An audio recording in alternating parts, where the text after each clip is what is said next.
live my life as a Florida pensioner, you know. That's about the vibes. I've been looking for you all day. I've been waiting for you to come find me. Well, I had to deal with Click earlier. You know how he gets. He gets running like a bug. But you're not running today. I respect that. I was in the... What's going on, Colin? Thank you. Somebody's got to keep him honest. I was in the office at 6:50 today, so I wanted to make sure we were ready. I got to get my 8 hours of sleep. So let's talk about this bathroom, though. Yes, sir. I mean, you saw what happened with North Carolina, right? Like they had that whole big thing, and then they had to like settle out of court. They can't enforce it. So I'm wondering like how this thing is going to be enforced. Like, cause I mean, we're dealing with like, cause like I pulled some pictures here.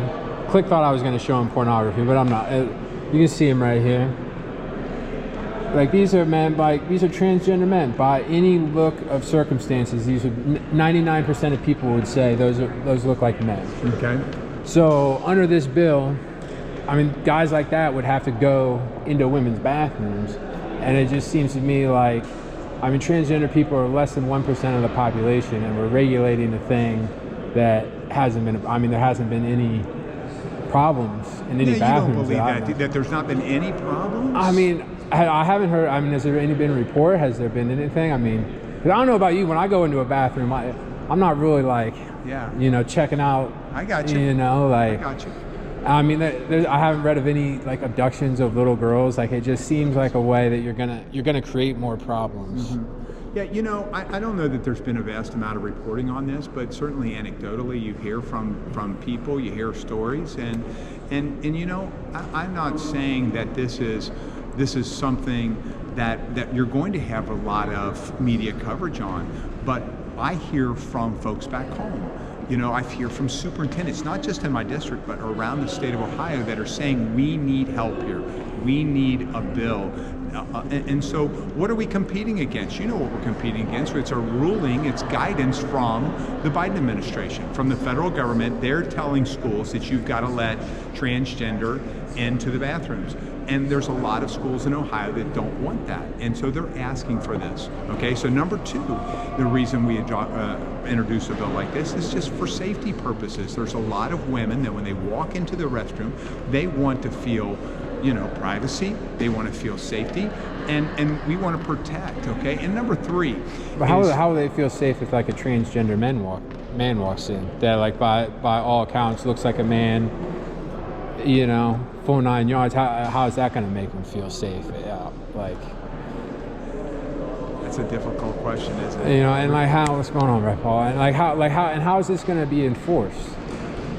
Like, you know, like if I'm standing there and I think like, oh, you know, this lady looks like a woman in the male's bathroom. I mean, how is that? This would be on school administrators, higher administrators in institutions of higher ed. They're going to have to administrate that, and they're going to have to enforce that. So it's going to be like, I mean, you're talking genitalia checks at that point then. Oh no, we don't want that.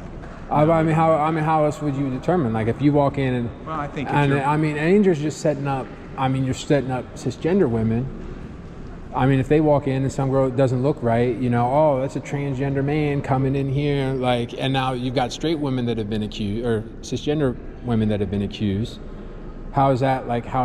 Then they have to go prove it to the school administrator? Like, is there going to be a court system, or like, how is it going to work in the real world? It's just a little bit undetermined, but you know, if most school administrators, they know if a child has come to them or the parents have come to them and expressed concern, you know, hey, I'm having some gender dysphoria issues, or I would like to use the bathroom with the girls, even though, you know, I have XY chromosomes.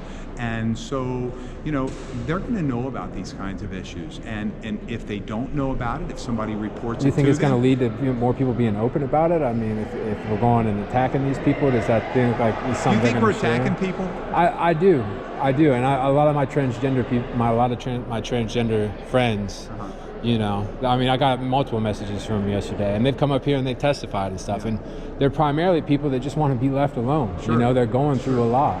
And so I've heard that word from a couple of other people that have asked me about it. They describe it as an attack, and I don't think of it as an attack. I think of it as, you know, I don't want to attack anybody. I want to love. I want to care. I want compassion. and I want us to be fair and right with all Ohioans. And so, you know, including daughters and granddaughters, they don't want to have men in the locker room and in the restroom with them. So, you know, this is a continuing issue that's just going to continue to, you know, as we find our way through this. But we've got to take some steps to protect our kids, I think. And that's the reason. I'm not trying to hurt anybody. I'm not trying to attack anybody. I'm not trying to hate anybody. You know, I just want to protect our kids. So, listen, appreciate it. Take care.